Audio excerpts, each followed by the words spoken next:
What's going on, everybody? Appreciate you coming in, tuning in, just getting ready for some NFL football. We got playoffs coming up today, tomorrow, and Monday. Special edition of Sideline to Sideline. Got myself, got Brett, not guarding the 2, he's guarding the 3, rocking the Packers jersey because it's playoff time. It's time for the Packers to, start their road to Santa Clara. I'm obviously rocking my Patriots jersey because it's been a while since I could say my team's in the playoffs, but I'm excited. But before we get into anything, Brett, how are you doing today? Oh, I am doing great. I'm excited for a good day of football.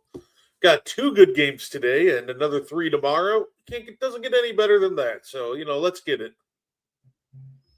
Right, exactly. How do you feel about Saturday football? Well, actually, Monday Night Football. I've seen some people talk about they rather it be like 3 Saturday, 3 Sunday, and not the Monday night game. You have any preference? No, and honestly, I'm happy about the Monday night game. Like that means I get football for 3 days instead of 2. Like I'm cool with it. I like it. Right. So I guess I just don't understand the complaint because in all reality, what's the difference? We're still getting all the games. It's just they decided to spread the one game out onto Monday, which I think is absolutely fine. Exactly. But yeah, look, before we get into the games, there's a little bit of, I guess, news in terms of the coaching and everything that's going on.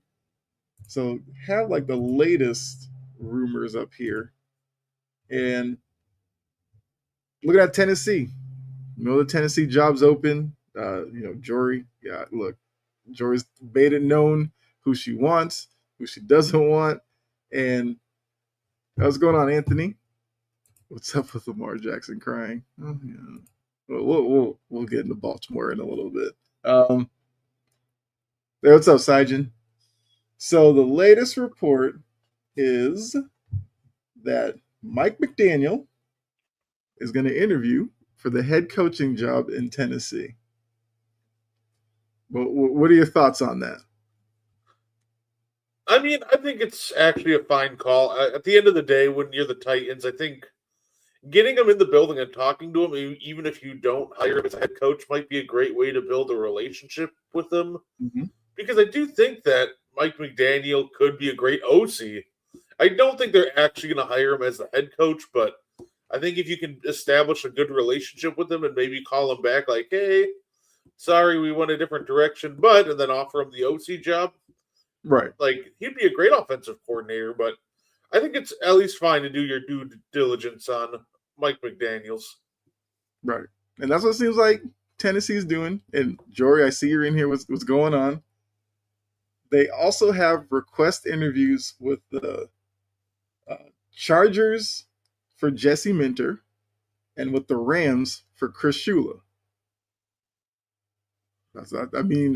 Look, I feel like what we're seeing is Tennessee is they're just putting out feelers. They're trying to get anybody and everybody they can in the building and see, I guess, who stands out. I don't have a problem with Minter or Shula. Those would be interesting hires for sure. Well, everything beats 3 Jason Garrett reports, so you can only go up from there. Right. Let's see. All right, so the Ravens, they have requested the interview Bills OC Joe Brady. So I guess there's a chance that Baltimore could go offensive minded. We know that their offense has had some issues past couple of seasons. I guess what are your thoughts on Joe Brady potentially down in Baltimore? It's intriguing. I think one of the biggest things he's got to do is make sure to get a good defensive coordinator because that was really the biggest problem with the Baltimore Ravens, right? Everybody wanted to look at Todd Monken, and the reality is this was an offense that through the first 3 games was averaging 39 a game and 1-2, and a defense that couldn't, at the end of the day, when it came time to do it, couldn't get stops on Aaron Rodgers and pretty much the backup Steelers offense. So I think that hiring Joe Brady would be great. It's awesome to get a young, fresh mind into the building. But I really think that you got to get the defensive coordinator situation right because you can have the greatest offense ever, but if you have a defense like you did last year, you're going to end up in the same spot this time next year. Anthony's got a question. Do you have to coach Lamar's style of play? I think you do. You have to kind of rein it in a little bit, right? And you got to give him some structure. You don't want Lamar to just be running freely because the problem you end up with that is you subject him to a lot of big hits. So I do think that with Lamar, he's a great passer. Actually, I think he's improved a lot in that area. But his first instinct a lot of the time is to use his legs. So you give him a coach like Brady who has shown that he can structure a great offense. I think that would that always helps him a ton. Give him a lot of options because you don't want him just running, and then by week 13 he's back on the injured list, and you're running into a situation where you had like what was it 2 years ago when they had Snoop Huntley playing in their playoff game. Yeah. Yeah. I mean, Anthony's talking about so it's the same play calling as last year. Look, Lamar has a skill set. It is what it is. To try to change the approach that he's going to take, I just feel like that's probably a lost cause at this point. The most you can try to do is probably fortify the offensive line. Because look, we joked, other shows joked about, Falele at the guard position and, his I don't know, his just mental lapses that led to rushers getting to Lamar. Like you gotta fix the O line and then hope that with that Lamar feels more comfortable standing back in the pocket. Like you don't want to take away his running ability. Look, I mean Joe Brady would be kind of hypocritical to think he could do that when he has Josh Allen right now who loves to run certain situations as well.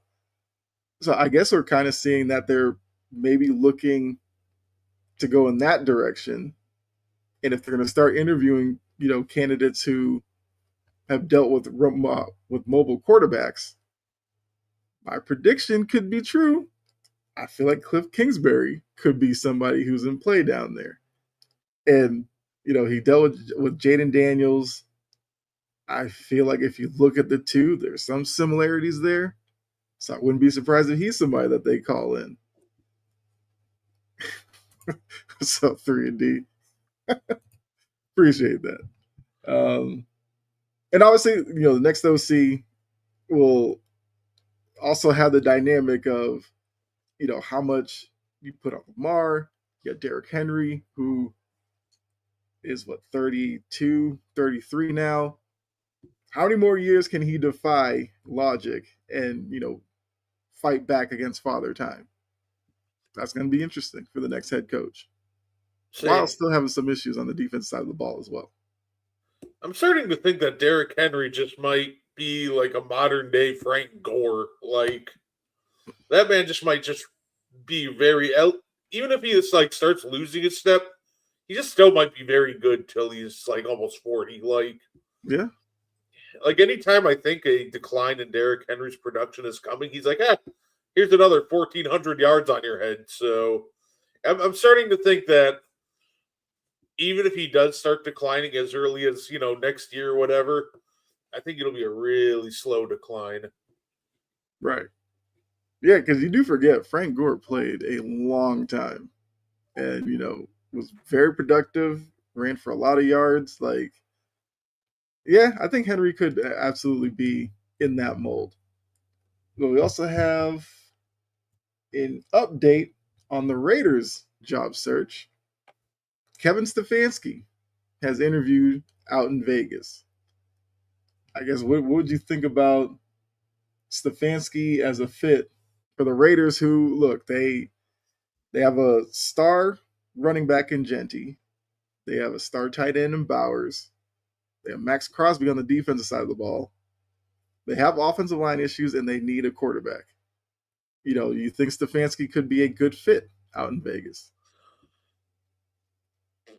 Yeah, I think he could be.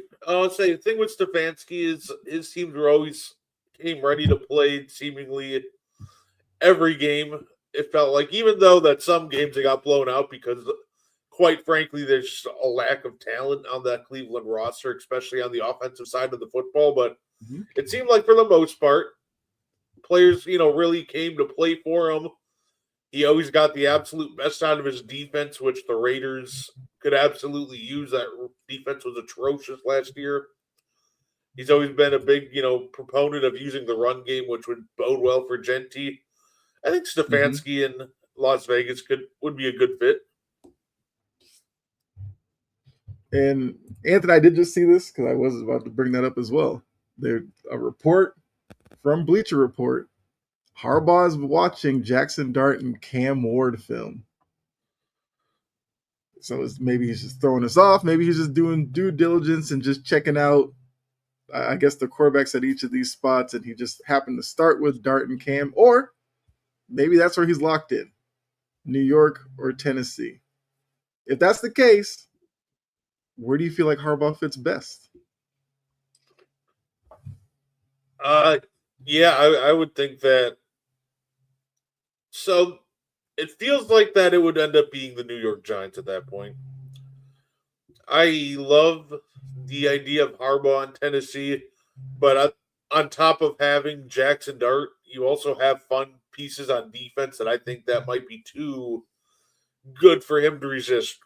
Like when you have Abdul Carter, Brian Burns, Dexter Lawrence, like the skeleton of a good defense is there. They just got to figure out get some secondary pieces in the room. But also like John Harbaugh, he's normally been a very for the most part of his career, he's always been a solid guy, good at getting the defense coached up, even though this past year it didn't look like it. It struggled under Orr, but I think that if you had to choose between the Titans and Giants, I'd probably go with the Giants. I feel like on top of the offensive, potential with Dart, I feel like the idea of coaching Carter, Burns, and Lawrence would be too rich for him to pass up. Okay. Yeah. Let's see. I'm also saying that, outside of the Giants, the Titans, Dolphins, Falcons, and the Browns will look to try to get Harbaugh in as well. But that is interesting. Jackson Dart and Cam Ward film. Um, Stefanski won coach. Yes, he did. So Stefanski is a good coach. I've said the kind of dysfunction within probably the Cleveland structure is what forced Stefanski out. Like, it's hard for me to believe that there's a coach out there who would have been able to navigate the fact that Deshaun Watson, who they paid a lot of money to, isn't playing football. You know, you spend draft picks on Gabriel and Sanders. Gabriel got his shot early, didn't look that good. Shador is still developing. You're paying a bunch of other guys that aren't on the roster. Like, I don't know how many guys would actually thrive in that kind of situation, but Cleveland decided to move on. We'll see what they decide to do with that here in the next few weeks, months, however long it takes for them to uh, hire a coach. Joe Burrow, the GOAT, let's be honest. Hey, Joe Burrow, GOAT for is a debate. choice. Multiple choice test, you can write them in. Burrow's at home with Mahomes and Lamar. Yes, yeah. I appreciate that. Fly Eagles fly against the Niners. We'll get into the matchups here in a little bit. Yeah, I do like Burrow. I definitely think he still has time to enter some very fun conversations, but I think he needs some help from the Bengals, and they got to protect him so he doesn't end up just being the next Andrew Luck. Yeah, that has to be like they do have some money this offseason. It's got to go to the O line finally. And like I'm not even mad necessarily that defensively they've kind of gone younger on that side. Obviously, you'll need some of those guys to step up their game next season, but I feel like they need to invest a little bit on probably the defensive line. You know, build the Wait, trenches and then just let it go. Kyle, we know the Bengals. Get ready to learn George Pickens, buddy. I look like obviously until they do it, it is fair to assume they're going to do the exact opposite. They'd probably invest in like a running back and the most random stuff. So like, yeah, I don't know. Okay. I wouldn't even mind if they did like what the Bears did last year. Like, for example, there's a lot of people that are talking about the Bears moves last year. They're like, oh Yep. well, they overpaid for said offensive lineman. I can't remember the guy they got from the Rams, for example. But they're like, oh, he's overpaid, and I'm like, oh, I think I'd rather see, like, for example, this offseason, even if it's considered an overpay, the Bengals just address this offensive line. I don't think it really matters at the end of the day, like how much you pay for it, but like 90% of your resources, I would say like 80% of your resources have to go line, but you still need to preserve like maybe another 20 for the defense. Yeah. Um, yeah, Nate, that's pretty funny. uh, yeah, they says he has to change the profile. Look, it was a tough night for Oregon, but Indiana's a wagon right now. What's going on, Reed? As long as we don't have to listen to Jamar Chase. Well, He's the best look, wide Jamar receiver in the Jamar league. wasn't a fan of the whole Rudy treatment just because he broke a sack record. Like, come on, what are we stopping the game for? That was The yeah. I will the only the part the example he used was just hilarious. If he would have just said, "Yeah, I didn't like stopping the game," it would have been fine.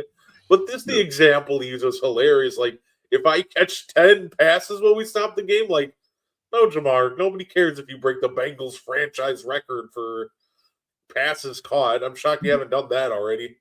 Mm-hmm. And then, yeah, no, I didn't mind him saying that because if he felt a certain way about it, that's cool. I just thought the example he used was just objectively hilarious. Yeah. I And mean, look, the same with Zach Taylor. Just we're fighting for our lives. Like, brother, you were eliminated 3 weeks ago. What are you talking about? yeah, but it would be interesting if Jamar broke like the all-time passing touchdowns record. I guess he wouldn't want them to stop the game for him. But we all know if they did, he would relish in it and love the moment. Look, I get it. It has been a frustrating season in Cincinnati. They probably just took it all out on the whole Miles Garrett thing because they knew they weren't going to be in the playoffs or anything. So it's all right. Oh yeah, like I said, I got no problem feeling upset about them stopping the game, but just the examples both of them used were just the funniest thing ever to me. Yeah, you know, it is what it is. Uh, don't feel like there's any other real NFL news. So I will say, like, we do know that the All Pro team did come out. We'll wait next week when we get full crew in. We'll discuss it then. Yeah. Outside of that, let's go ahead and get into. Well, I mean, the Commanders did make some news. They promoted David Blau to their offensive coordinator. So they filled that position within. Like I don't know if that's even newsworthy, but if you are a Commanders fan, you have a new OC right now.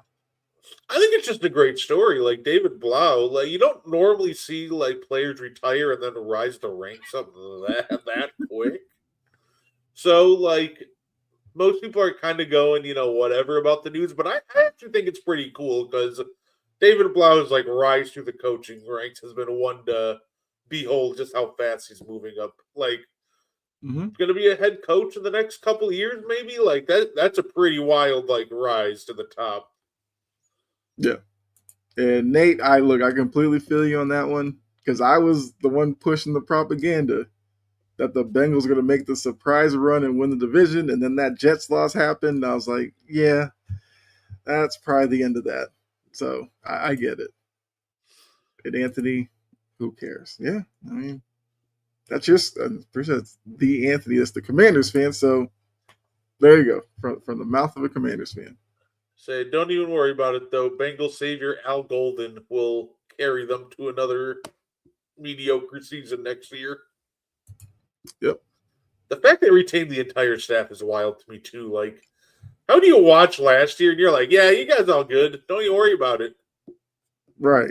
Look, I don't know. Like, if you're going to do that, then you better upgrade the roster then, because you're telling us it wasn't the coaching, it was just the players. Well, then go ahead and get the players that are needed. And that's right. Falcons did hire Matt Ryan to be their new president. I mean, I don't know if it's going to have this impact of just going from 8-9 to 9-8, but that's kind of what the Falcons have been past few years. So, hey, The but if they were worst 9-8, they'd be in the playoffs. say they'd convincingly win the division by 2 games if they were 9-8 next year, probably. Mm-hmm. It's so funny how bad that division is constantly. I mean, you just have to hope that Carolina uses this playoff experience and they become better next year. Because I don't need another year of the NFC South the way it was this year.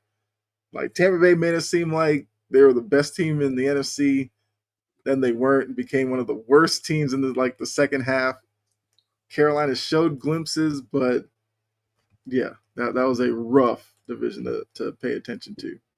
If the Falcons could just like win games before they get eliminated from playoff contention, Yeah. they can pull it off. It's so funny how good they become as soon as there's nothing on the line. Mm-hmm. Falcons just might be one of the greatest low stakes team I've ever seen. Oh, Nate, it's Patriots all day. Oh yeah, because I guess you can't see the number or anything. But yeah, I'm a Patriots fan. Um, I mean, like, that Falcons job, you know, I guess outside of their cap situation, because they are over the cap a little bit. Like, there are pieces to work with down in Atlanta.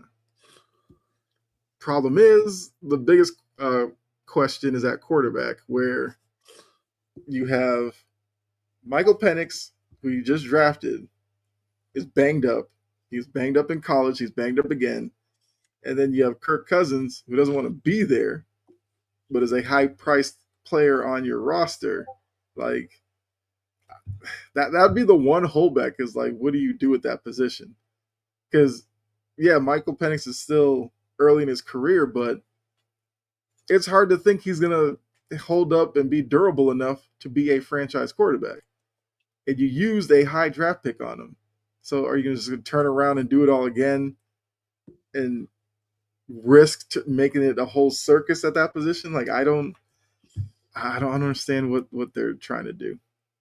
I don't know. I think the biggest problem with the whole Falcon situation is not only do we not know what they're trying to do, I don't think the Falcons know what they're trying to do. Yeah. Because you don't pay Cousins the money you did just to turn around and draft Penix like immediately and then go, yeah, you remember that like team that was very mediocre? Yeah, we're gonna go all in, trade our first this year to get Mm-hmm. a pass rusher. And then once again, it turns out that the very mediocre team just wasn't a James Pierce Jr. away from being a competitor. Like, Mm-hmm. it's just, I think there's pieces there that could make them an intriguing option for a coach next year, but I think as the decision makers can't just figure out a good plan for the future and follow their path, like, I don't think it really matters.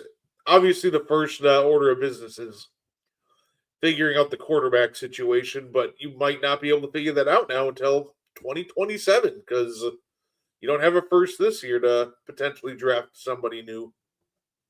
Mm-hmm. Yeah. Appreciate that, Love it, Nate. Nate. Respect the honesty. Go have fun. Yeah. Hey, it's your day, man. Enjoy it. Uh, Players are smart. Go after Kirk Cousins' agent. That man will get you paid. That is true. Kirk Cousins, for not being, regarded as like a top quarterback any year of his career, the man's making money. And I mean, he does have the soundbite you like that, which will probably be like his legacy. But I feel like he's been solid. He's never been like great or elite quarterback, but he's been solid. But you can make a good career being just a solid player. That's what I like to tell people. They'll be like, "Oh, this quarterback's only average." I'm like, "Average in the NFL gets you a long way." Yeah. Say, look at Tua, look at Kirk. Like those guys got paid for being average. Mm-hmm. Seidman says he's only here so he doesn't get fined because he's the one seed they have to buy. But I mean, Seidman, I'm sure there's certain matchups you would like to see, which will probably factor into who you're rooting for today. Well, I guess this weekend, I should I, say. I was about to ask you, Simon, because I'm curious. Is there any team that you really don't want to face in your first round matchup? Obviously, you'll draw whoever the lowest seed is. Is there a scenario that you want to avoid at all costs? Right. Yeah. I mean, the only teams that they can't play are the Bears, the Eagles. Yeah. Ram. Okay. So you don't want the Rams. So you are rooting for an upset somewhere between you want the Niners or the Packers to win. Well, I mean, you're in luck because the Packers are going to win today. So So yeah, looks like you'll avoid the Rams. So Anthony changed his profile picture. It's like a rabid raccoon. Okay. Yes, sir. Yeah. All right. Um, I mean, look, might as well get into the games now. I feel like everybody's ready to talk about them. We will start with the first game of the day, the Panthers and the Rams, which the highest spread of the weekend. It's now down to 10. I feel like it's honey badger. My bad, my bad. I thought it was a raccoon. Yeah, okay, it is a honey badger. I respect it. Honey badgers are wild, but Panthers Rams get us kicked off. Rams are a 10-point favorite. I feel like it's slowly come down because I think when it first opened, it was like 12 and a half, I think I saw. That's like 10 and a half. I think yesterday it's now down to 10. Weather could be a factor. I think it's supposed to rain, as Cam Newton let us all know on ESPN yesterday. Does that factor in any way? What do the Panthers have to do to pull the upset? Because I feel like everybody's picking the Rams, except Jory. On the network, Jory has picked the Panthers to win. Panthers did win early in the season, but they, turned over the Rams 3 times. They held time possession 35 minutes to 25 minutes. I guess they kind of have to copy the game plan, but I guess what chance are you giving the Panthers to win today? I would give them, obviously every game starts out 50-50, right? But I think I'd probably go like 65-35. I definitely like the Rams in this matchup, and the Yeah. key to them winning is I think it's really simple. You have to do exactly what you did last time, and that's get Matthew Stafford and the Rams offense to turn the ball over. They picked off Stafford twice. They forced a fumble. They have to be aggressive. They have to force turnovers because if they don't force turnovers, then I don't think it goes very well. They forced 3 and only won by 3 last game. So, like I said, I think this is going to be a game dependent on if the Panthers can get the Rams to commit a couple of dumb errors, and then they have to capitalize on it. Mm-hmm. So it'll be a fun game, but I think the turnover battle in the Panthers' favor will be key. Yeah. Yeah, absolutely. Um, yeah, look, I'm picking the Rams as well. I think for the Panthers in this, just go out, play. Obviously, not much on the line for you because nobody's picking you to win. Play free. Be who you are, whatever your identity you want to try to establish. Rico, and then let Bryce Young work off of that. Do that. I think too many instances teams go into situations like this and try to be something that they're not, and then they end up getting blown out.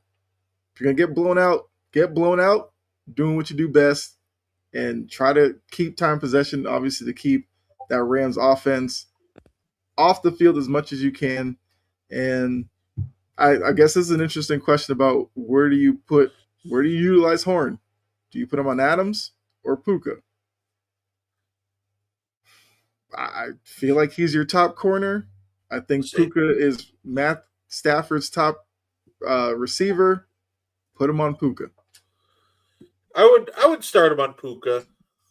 I th- I definitely would obviously start him on Puka, and at some point, Puka's Ante would have to take risks, so you have him just shadow the best receiver, whoever's out there. But I think when both of them are out there, I would start him on Puka. Yeah, yeah, I agree. All right, so we both have the Rams winning, but doesn't take away from the Panthers season, even though they are 8-9. It's been a good building block for Bryce Young, that young team, Ted McMillan, even Canales. Canales was going into this year with his job on the line. He got into the playoffs. You gotta give him credit for that. Oh, before we move on, I know this has been a talking point. Each year this happens. Panthers under 500 win the division, get the automatic home game. Do you have a problem with that, or do you think the league should revisit? Because remember, the Lions proposed this past offseason and then pulled it before the vote. Just ranking the teams based off a record. So division win does not guarantee you a home game anymore. Like, which system would you prefer? You know what's funny? I prefer the division winning. Get to a home game. I love like the importance it kind of brings still to these divisional battles Mm-hmm. with the guaranteed home game. I think it's a lot of fun.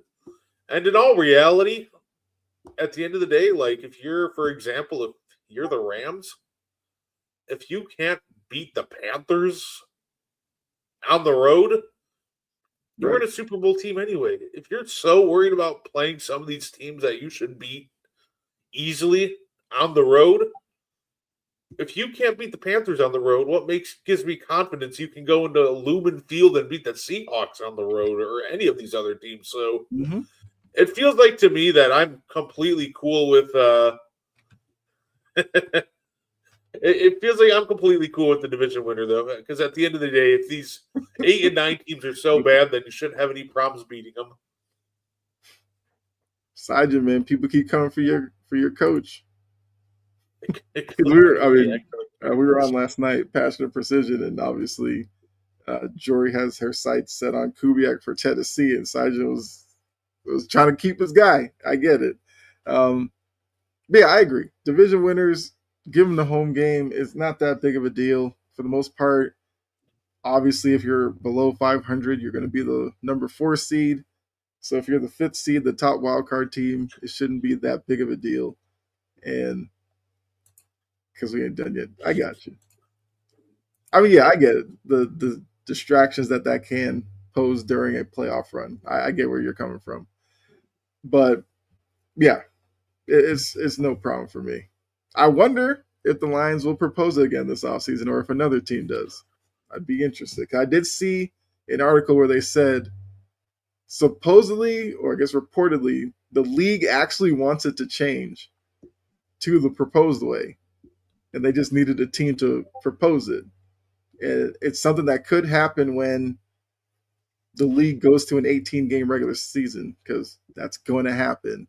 And they may try to work it in there of taking away the guarantee for division winners, supposedly.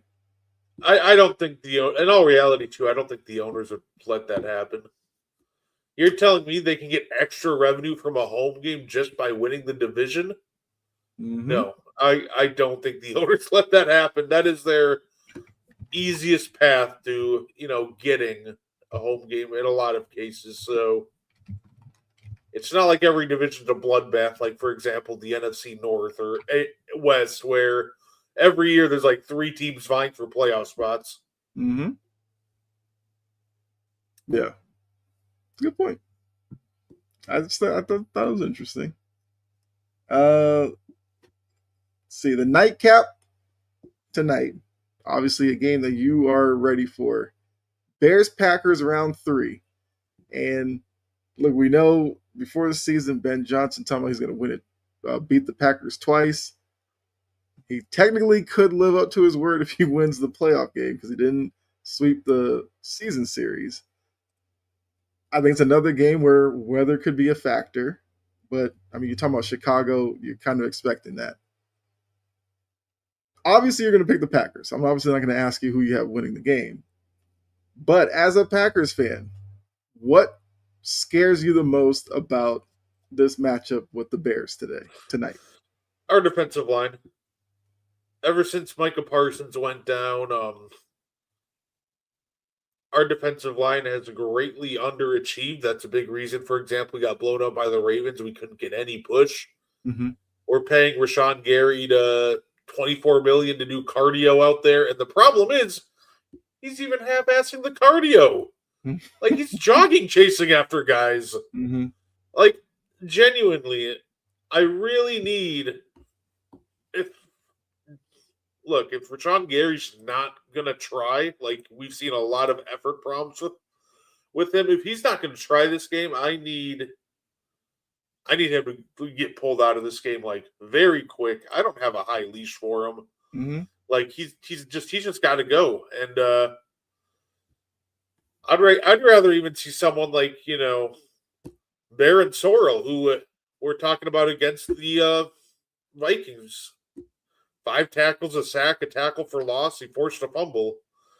Oh, sorry, it's Brian Cox that forced the fumble. But I think there are some young guys on this team that produced against the Vikings that I would rather see out there if Rashawn Gary decides that he wants to just not try and just jog Mm-hmm. everywhere. Because it's kind of a twofold problem. If the defensive line doesn't get any pressure and they can't do anything, then the secondary is going to mightily struggle as well, right? And this game's going to devolve into a shootout. So I'm confident that we win. I think Jeff Hafley will scheme up some good stuff to get pressure, but I think this game will be decided by which defensive line steps up because the Bears' defensive line also really hasn't been a world beater. So this game just literally might come down to which defensive line steps up the most. Okay. I think that's a fair answer. And that is something that I want to see in this game as well, because we've also seen with Caleb Williams that he will use his legs. He also likes to scramble around and then, find guys downfield. So that is going to put a lot of pressure on your defensive front in passing situations to one, be disciplined in their rush lanes, but also because the Bears are kind of committed to the run as well. Those guys up front have to get pushed and push the offensive line back into the backfield to kind of slow down the tandem that they have in the backfield. So I think it's a fascinating matchup because it's a divisional game. It's the third time around. Like anything can happen. I'm also taking the Packers in the game, but I think it's going to be a fun game tonight to watch. And Tapa has a good question here. Is it me, or does offensive coordinators get the most recognition for head coaching jobs than defensive coordinators nowadays? Yes, but there are teams out there that obviously are willing to hire defensive coordinators. It's just because it is such an offensive league that that's where a lot of attention goes. It's a quarterback driven league as well. So that's why offensive coordinators usually will get more recognition. But look, we've seen Mike Tomlin with a lot of success. He was a defensive guy, even though his job is in question now or whatever. But Harbaugh, who was in Baltimore all those years, he was a special teams guy, but that's basically defense. Belichick, all those years, he was a defensive guy. Vrabel now. So you can win with a defensive minded head coach. You just have to get one who, not to knock on Rex Ryan, but we know Rex Ryan, defensive minded, his offenses were very basic.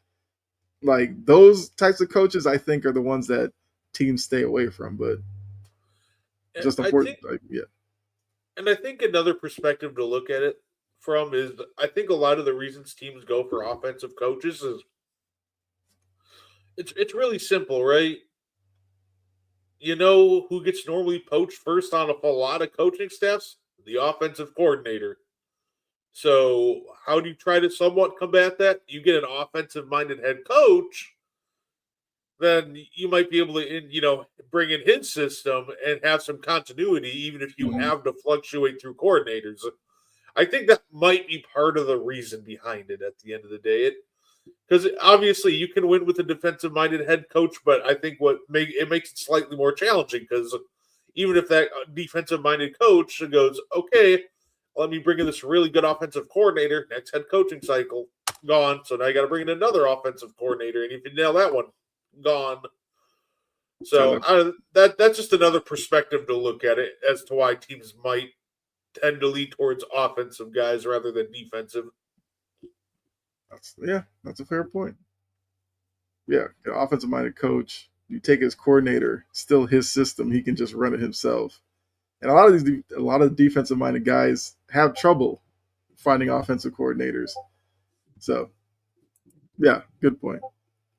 I like Liam, but I've always been a defensive guy. I would take D'Amico Ryan's type of coach in heartbeat. That's fair. What's Just up, wait, Damien? Damien.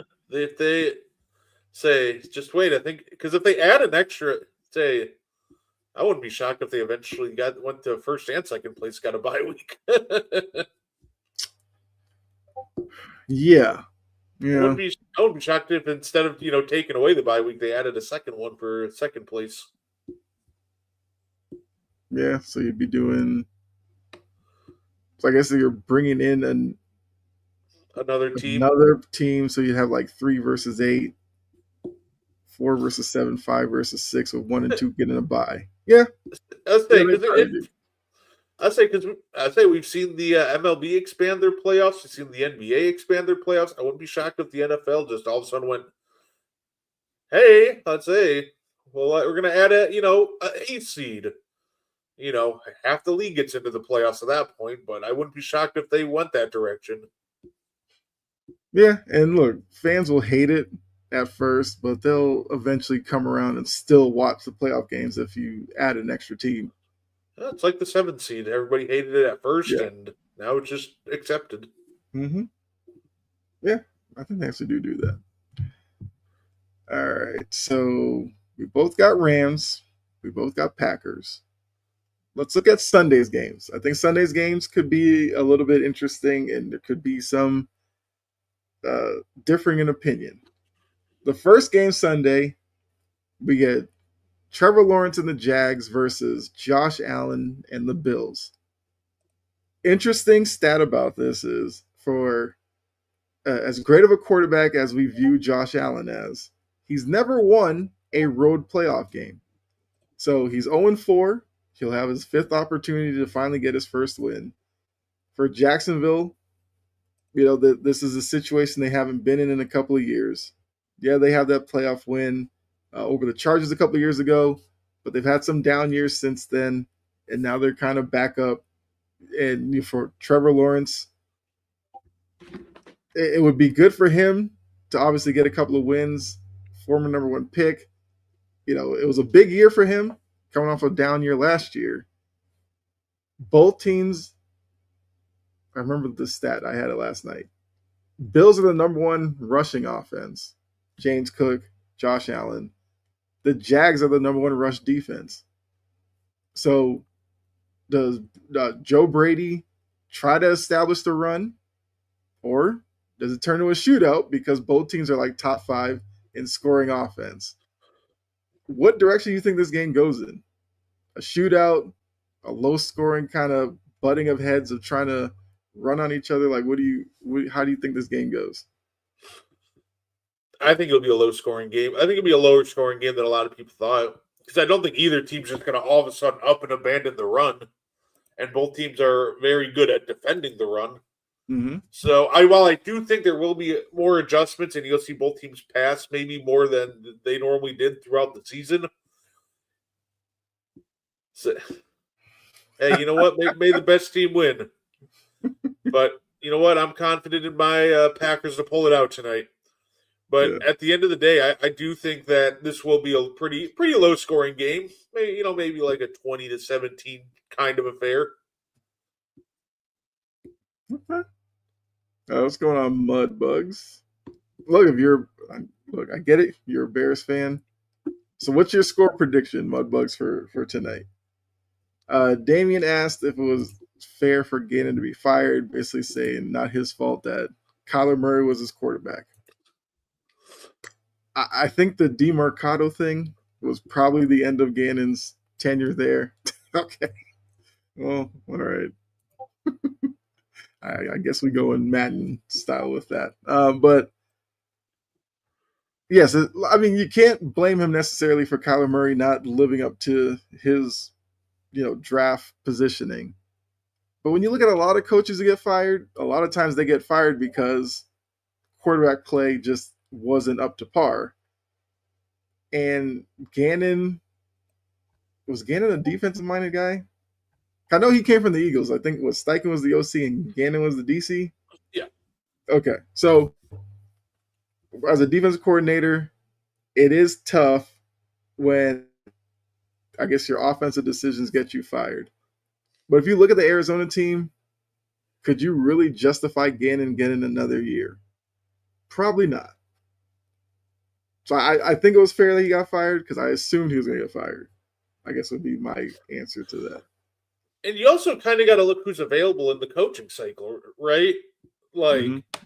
there's a lot of good options, a lot of fun options this coaching cycle that might not be there next year. So you might as well just, if Gannon's not your guy, better to cut bait early and just jump into the coaching cycle. If you have confidence in the candidates that are there right now, Mm-hmm. and you don't think Gannon's a guy, yeah, I mean, it might be somewhat unfair, but unfortunately, sometimes being a head coach in the NFL isn't fair. Just cut bait with Gannon and go get your guy who you think is going to be your long term answer. Okay, so Mudbugs has it. Well, I just want to let you know what's going on, Nakari. Giving you some I like Packers Nakari. backup. you had a lot of Bears coming in. All right, so actual question: do the Bears have a weakness in their defense? Felt like the Lions ran all over them. What do you think? Yes. So here's the thing. If you guys are new here, it's funny. I'm a Packers fan. However, I do everything in my power to remain unbiased. Before the season started, I told everybody Caleb Williams would be a top 10 quarterback in the NFL, and the Bears would be a lot better than people thought this year. But when it comes to the Bears defense, it's very turnover reliant. Their defensive line isn't great. I know Montez Sweat can pressure the quarterback, but outside of him, you're not really cooking with a whole lot of gas. And the secondary is very turnover dependent, but they can give up yards in chunks. We've seen the Packers take advantage of that once this year. We've seen these defensive line get pushed around, and if they can't get pressure, quarterbacks have a lot of time and can run against them. I do think that the Bears obviously are a very good team. They won the North for a reason, Mm-hmm. but you can move the ball against this defense. The big thing with the Bears is they need to force turnovers, and the other thing they actually have done a good job at this year is bend but don't break. Once you get into the end zone, their defense does tighten up a lot. So, yeah, this defense does have weaknesses. It's flawed, especially I think on the defensive line and to an extent the secondary. But I also think that this defense does a very good job. Once you get inside the 20, then they really know how to put the clamps on you there. All right. Top of pulling receipts. Damien has faith in Caleb Williams. Shocked because that is true. A lot of the season, Damien was like Justin Fields is better. So, Damien, you got to answer to that one now. Right. Appreciate that. Caleb hasn't shown he's a top 10 quarterback. Say he's gotten better these last few weeks. Okay, so I guess Damien's softening his stance on Caleb Williams now. Yeah, look, I agree. I think the Bears are definitely heading in the right direction. They made a lot of improvements this year. I'm I don't know. Look, I know you did say Caleb Williams would be a top 10 quarterback probably early in the season. I was a little skeptical of it. I don't necessarily know if he's top 10 now, but he's definitely proven that, you know, he is the guy to build around in Chicago. I think Ben Johnson bringing him in has done a lot for his game. And yeah, I'm excited to see, I guess, where the Bears kind of go from here. Because, I mean, Damien can attest to this. I'm sure Mudbugs can as well. the Cutler years and then, like Kyle Orton and stuff like that, it's been kind of rough in Chicago.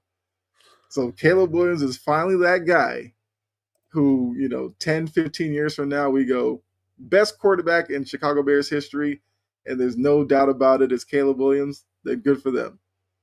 I know Gene's asked that question before, best quarterback in Bears history, and the answer used to be with what? Jim McMahon, and Jim McMahon wasn't even a great quarterback. Say Jay Cutler, And Jay Jim Cutler, we McMahon. know. No, it's one of those things. Before the season starts every year for fun, I do a predictive list trying to guess how every single quarterback's gonna Mhm. where they're gonna rank at the end of the year. Yep. And I'll be the first to tell you I had some big misses. I think 31 and 32 this year. I predicted that Daniel Jones and Tyler Shuck would be the two worst quarterbacks in the NFL. Turns out I was way off on that. But that being said, one of my more prouder ones was Caleb. And I think if you're a Bears fan, what more can you really ask from Caleb Williams? Like, if you don't think he's a top 10 quarterback, he's 11. He almost passed for 4K yards, the first quarterback in Bears history to do so. He was Mhm. like 53 yards away. He's been efficient. He doesn't turn the football over. Like, at the end of the day, if you're a Bears fan, I don't know how you can be anything but excited for Caleb Williams. He's clearly trending towards being the best quarterback the Bears have ever had. And honestly, give me like three more years like this, and he probably just takes the cake. So yeah, no, I think if you're a Bears fan, you have every right to be excited at the current direction that the Bears are trending. Last good quarterback we ever had was Kyle Orton. Well, that's an indictment on the state of the Bears. Like, Kyle Orton, man. All right. Uh, oh, we didn't even get predictions. So, I guess who do you have winning Jags and Bills? I got the Bills. I think it'll be Okay. close. I'm gonna lean experience here. It'll be a lot of first timers in this magnitude of a game for the Jaguars, and I think that does matter, especially where, and I think in a game like this, the margins for error razor thin, and I think that really matters in a game like this. I think it's going to be 23-20 Bills. I think it'll be a fun, close game. However, I want to give the Jags credit for the second half of the season. They have been the best team in football, and I'm not even kidding. They have had top five offense, top five defense. They've been unstoppable in the second half of the season. So if they come out and they just beat Buffalo, I don't think it'd be considered an upset, like some people are saying. Mm-hmm. Jamie has the Jags winning. Okay. Yeah, I have the Bills as well. I think Josh Allen gets his first road playoff win. And look, I think what makes this matchup so interesting is the fact that Josh Allen obviously has a lot of pressure on him with, no Burrow, Mahomes, and Lamar. We get that. Trevor Lawrence has some pressure on him himself as well because of the fact, like you said, they're seen as probably one of the hottest teams going into the playoffs. Trevor Lawrence is a former number one pick. Coming out of Clemson, people said he was can't miss. Well, if you're gonna hold that standard, this is a game you probably should win at home against a Bills team that probably isn't as good as the Bills teams of the past couple of seasons. They're still a dangerous team, but this is a game that you probably should win. And for Liam Cohen and the job that he's done, got to give him a lot of credit for it. But I mean, Topic, you're in here because you said Trevor has to prove you wrong. I guess would you be disappointed if the Bills won, or would you kind of consider the year still a successful year, knowing the fact that they won the division and all of that? I feel like if you're Jacksonville, like regardless of what happens, it was a good year for you. Like they're a team that a lot of like you really didn't know about. They weren't great last year. If they were like 9-8 this year and barely beat the division, barely snuck out a division win, you probably would have been like, oh, okay, improvement in the right direction. But the fact they went above and beyond and won the division convincingly, and Mm-hmm. Trevor Lawrence elevated his game, and not only that, you got guys like Devin Lloyd, Hines Allen. Like you had a lot of guys elevate their games for you. I think regardless of what happens this weekend, they could go in and they could lose 27-3.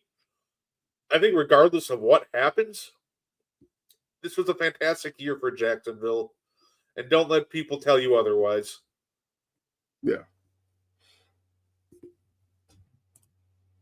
Success, yeah, exceeding my expectations. If Harbaugh wins the Super Bowl with another team before the Ravens do, can we finally put the Lamar excuses to rest already?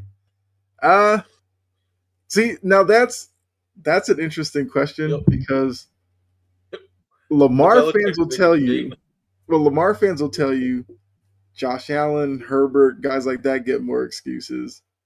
Damien's telling us Lamar's getting all these excuses, and whether or not Harbaugh winning the Super Bowl somewhere else.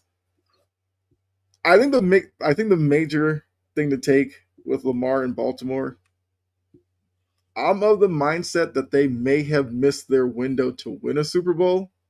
So I honestly don't know if Lamar gets one in Baltimore. And look, obviously, I've been named a Ravens hater, which is fair. But Lamar isn't getting any younger. I feel like he's starting to get kind of banged up more and more. And if he loses enough of his athleticism, I would worry about how effective he would be as a quarterback. Plus, you're not going to get Derrick Henry forever. And I feel like they've wasted kind of the couple really good years that they've had with him and then have gone on to the playoffs and questionable decisions with his usage. I also need to know where Harbaugh lands throughout this whole coaching carousel because that's going to depend. That'll determine, I guess, how quickly he probably gets back to a Super Bowl kind of level. So it could be we're waiting a while for both of them. That's fair, Tapa. I don't think Tomlin has excuses either. The man's been like coaching for his job the last 5 years. Like Steelers fans have been done with him, but then he overachieves with another team that were like, oh, this is the year they finished below 500. Look at this year. A lot of people predicted they were going to finish like third, maybe even last in that division. They somehow get 10 wins with 42-year-old Aaron Rodgers. So it just feels like that at the end of the day, Mike Tomlin's still a great coach. But if they get blown out against the Texans, for example, it might be time for him to be a great coach somewhere else. Yeah. Like he keeps doing these things like getting into the playoffs, and people want to go, well, he hasn't won a playoff game in like a decade. Well, about Yeah, a eventually he decade does have ago, to win. Yeah, he does have to win a playoff game. here's my counter to that because I think there's something that people miss with that. About a decade ago is when the last time he actually had a Super Bowl caliber team was, or Mm-hmm. even half the time a playoff caliber team. That like he has gotten some very like uninspiring teams to the playoffs, and it's truly impressive. Like I genuinely still think that at the end of the day, he's still a very good coach, and I think he's proven that. It's just one of those things. It's like the Andy Reid and Philly situations. Just might need a new voice in the locker room, and he just might need to, have his voice heard somewhere else.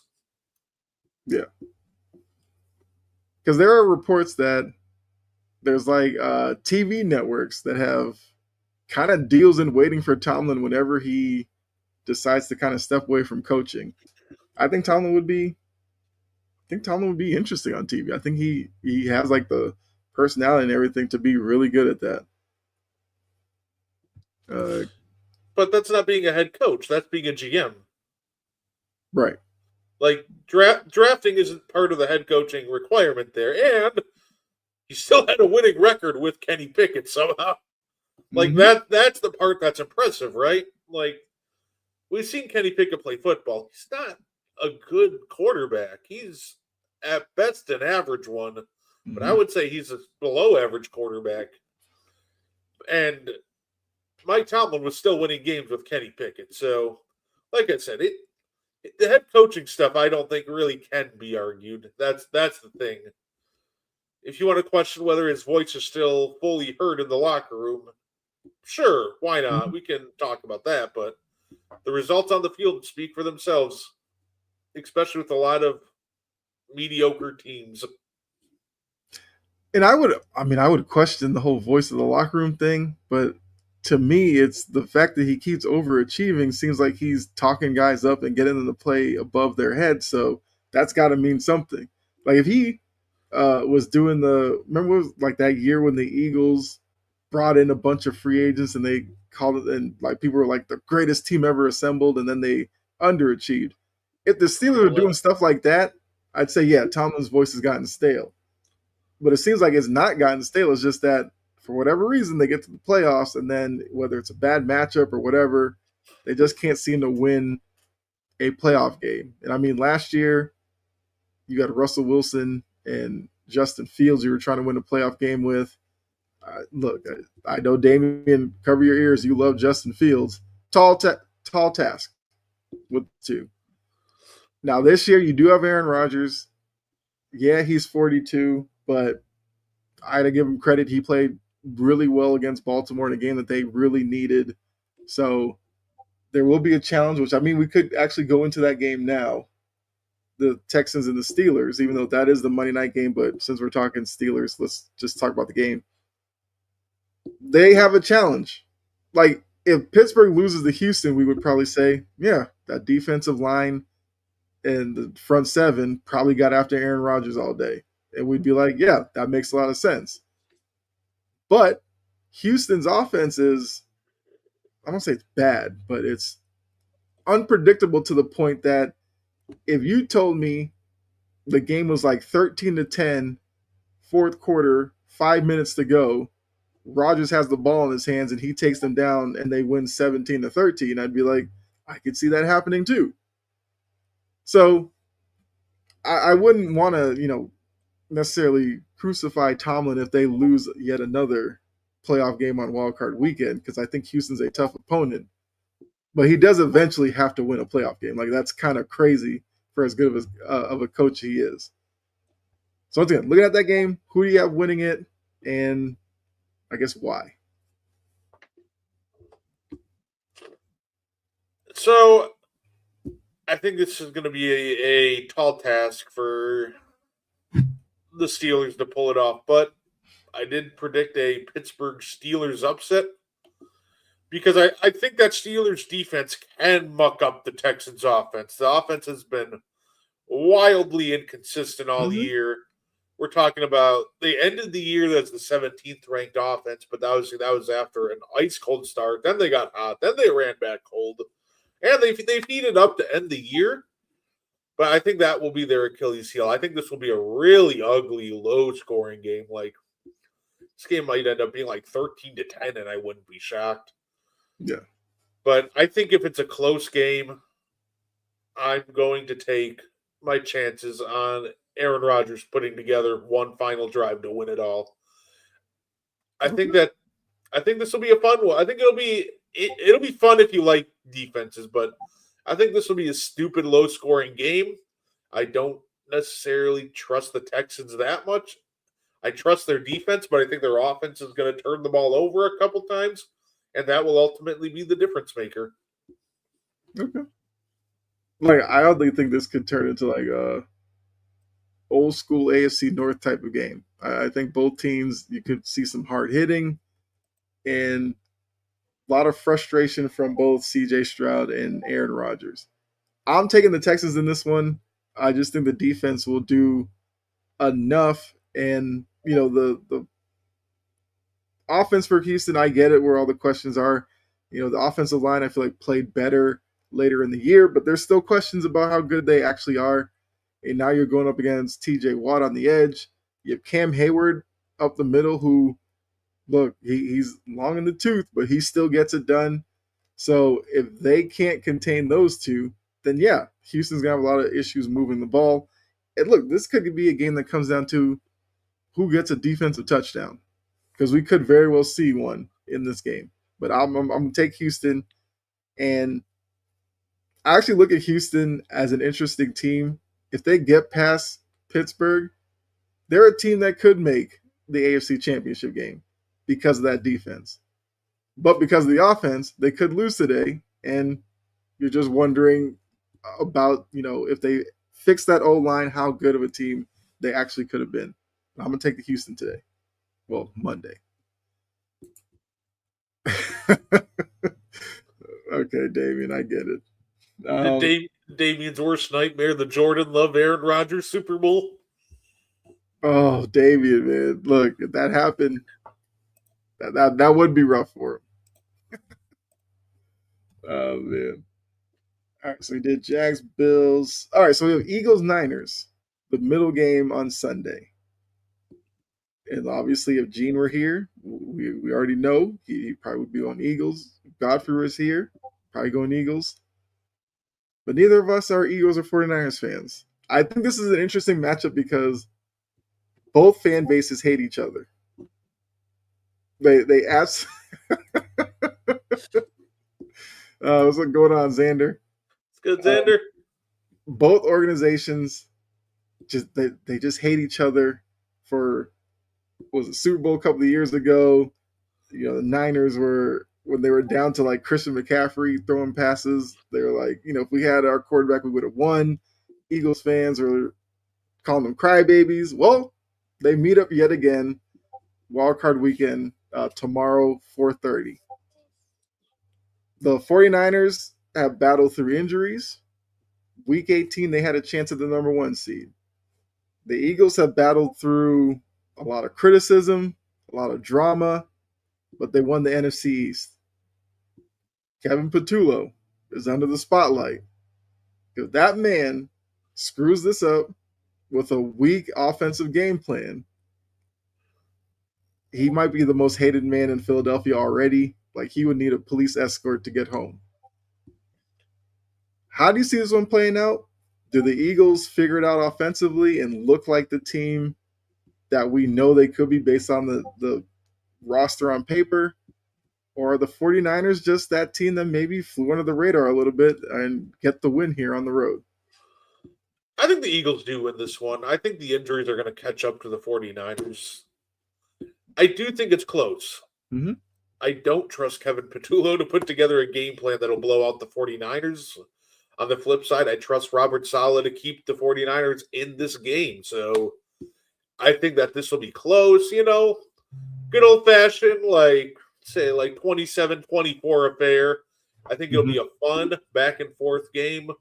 But I do think that at a certain point, the injuries will catch up to the 49ers. And I think that's going to be tomorrow.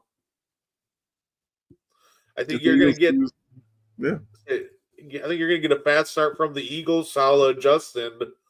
It's going to be another game. It's kind of like what we've seen from the Eagles a lot this year. First half, they'll look great. Second half, adjustments, then it just all goes downhill from there. I think we'll see something very similar to what we've seen all year. Okay. Yeah. Um. Look, yeah, because if Patula does struggle, a guy like Mike McDaniel's might be sitting on his couch, waiting for that phone to ring. Because I do think the Eagles are ready to move off of Patullo, and there's a lot of offensive-minded guys out there that they could go get for a team where you have Jalen Hurts at quarterback. I know a lot of people question how good he is, but he's a winner. Got AJ Brown, you got Smith, you got Barkley. Like you have a lot to work with there. And for whatever reason, Patullo just hasn't been able to make it look good. But look, maybe he's just been holding back, and now in the playoffs we see a completely different game plan. I have the Eagles winning as well. I actually think it's going to be another game where Eagles fans will be frustrated with Patullo, but I think they find a way to win it. At this point, that's just kind of how it is. They'll eke one out. People will hate Patullo, but they move on. Could see Kingsbury as Eagles OC. I mean, if he doesn't get a head coaching job, I could see that as well. All right, so that leaves, since we already did the Monday night game, Sunday night game is the last game we have to talk about. My boy See, Drake May, Mike Vrabel, at home, have the Chargers going cross country with Herbert, broken left hand, Jim Harbaugh, the better Harbaugh. Still has a job, but I think it's an interesting matchup. The Patriots like to throw the ball at Drake May. The Chargers have a really good secondary. So which strength wins out in that one? It may come down to if they can get like second half Ramondre Stevenson, who's looked really good after the fumbling issues early in the year, and Travion Henderson looks really good at the running back position. Can they, run on this Chargers team? We'll see. But yeah, who do you have in this one? Because look, Justin Herbert's got some pressure on himself. He needs a playoff win. Last two times we've seen him in the playoffs and he lost, he threw 4 interceptions to the Texans, and then we already know about the Jags game where looked great in the first half. Second half was a complete mess. So who do you have winning this one? All right, so you didn't have to do John dirty like that one. Come on now. I mean, look, now I that mean, but here's the crazy thing, now that John Harbaugh is like out of Baltimore, I actually don't hate him as much. Like I hope he finds a job and he can be happy. It's just the fact that he was in Baltimore, I couldn't stand him.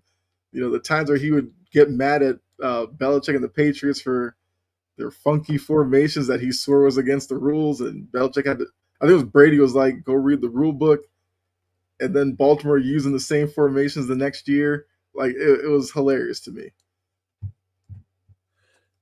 I think the answer to this is easy. It's going to be the New England Patriots, and I'll give you a couple names why. Let's play a fun game of where do they rank, Mm-hmm. PFS style. Bradley Bozeman, their starting center. Out of the 40 centers that qualify, where do you think Bozeman ranked among centers this year? I guess the easy thought would be to think he's like number 40. I'll say he's number 36. You were right the first time. He was 40 out of 40. Okay. Say, let's go to Mekhi Becton. I'm sorry, say not get Mekhi. Say, let's go to Mekhi Becton. 81 available guards. Where do you think he ranked?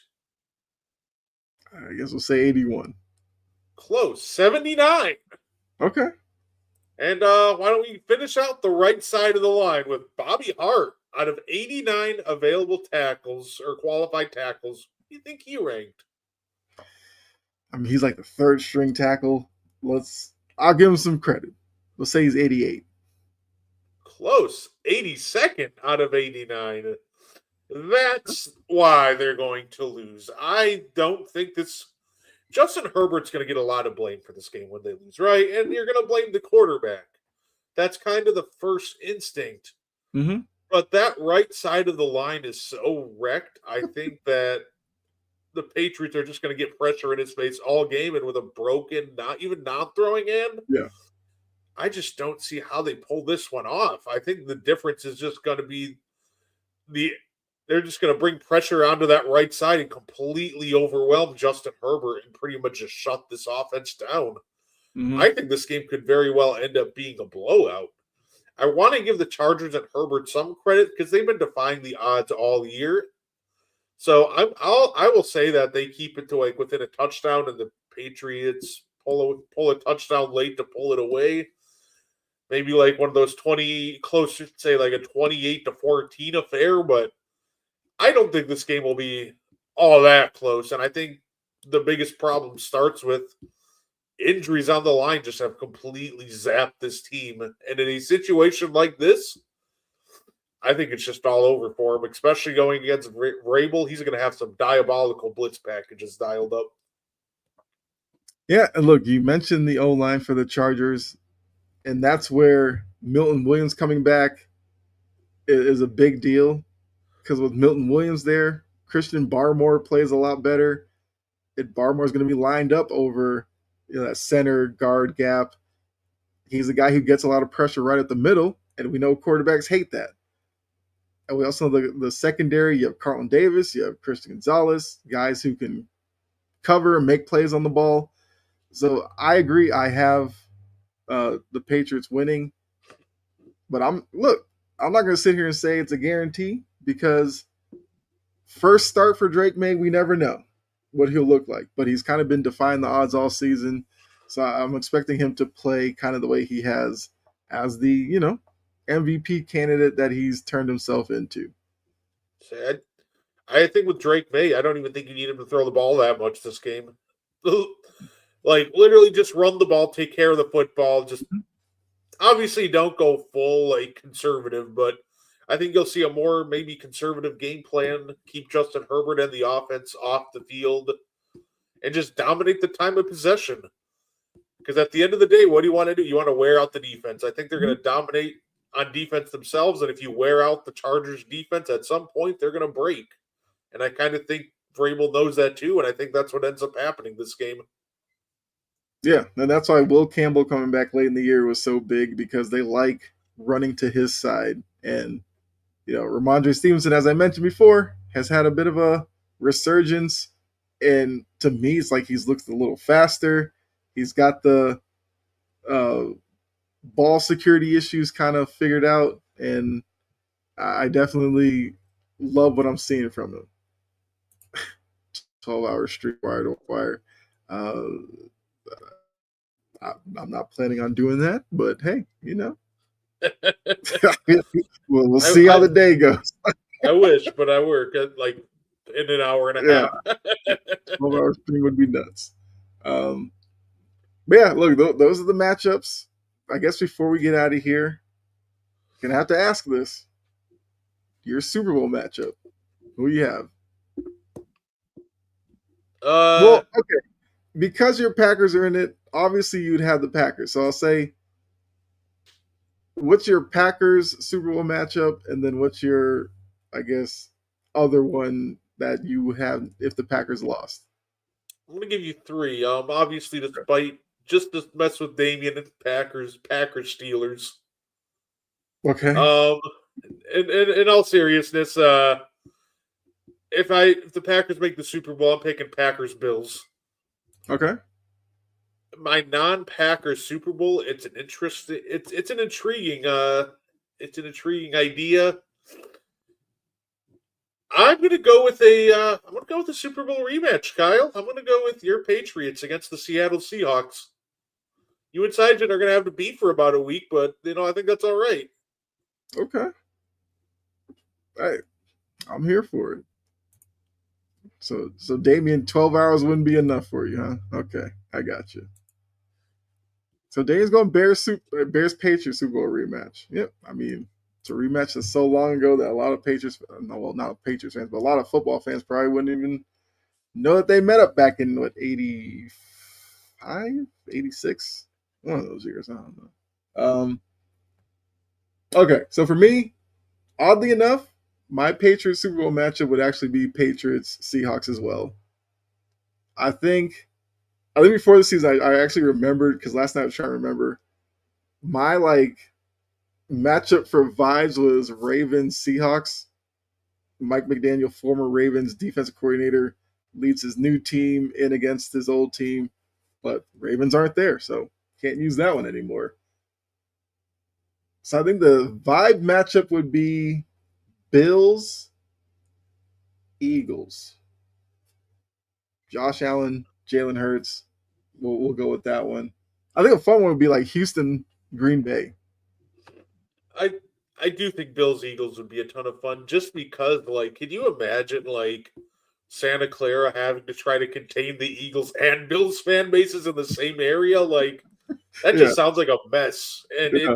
it sounds great. Seattle needs it after the Mariners. Yeah. Wrong. Seattle's still reeling from that one, as we noticed, because Ando, who does Sports Report, I love throwing that out there that the Mariners collapsed, and he loses it every time I mention it. Uh, it's just, I always mix up whether it was 85 or 86. I know when it happened. Yeah. That was just a crazy look. That Bears defense, we still look at it today as one of the greatest defenses ever assembled. It's always funny how that I do you know what's kind of funny though? You can make a strong argument that the 86 Bears defense is actually even better than the 85 Bears defense. I The know. Bears, Yeah. obviously the 85 gets remembered because they won the Super Bowl, but you can argue that the next year they came back even better, but it's just not as remembered because Yeah. they didn't win the big one. Yeah. That's actually kind of crazy.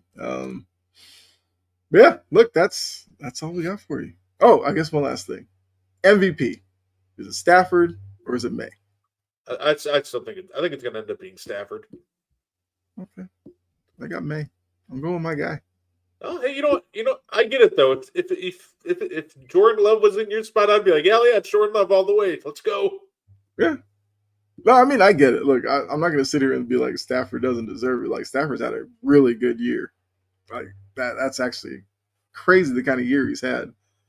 I just feel like in a lot of categories, May has been better. So that's the only reason why I'm saying May. Oh, I, That's I tough. might have to go with that 2000s Ravens defense.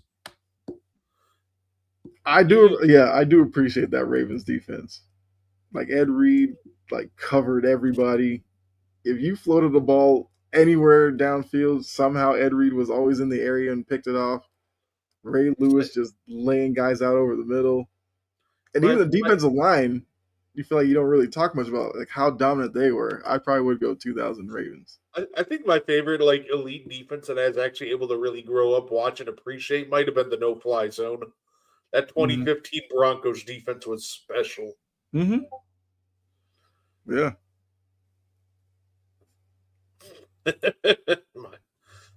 Mm. even even if like even if they were going to vote a defensive player MVP, it wouldn't be Miles. He broke the sack record, which is awesome, but there's no way they'd give the MVP to a Yeah. player on the last place Browns. Mm-hmm.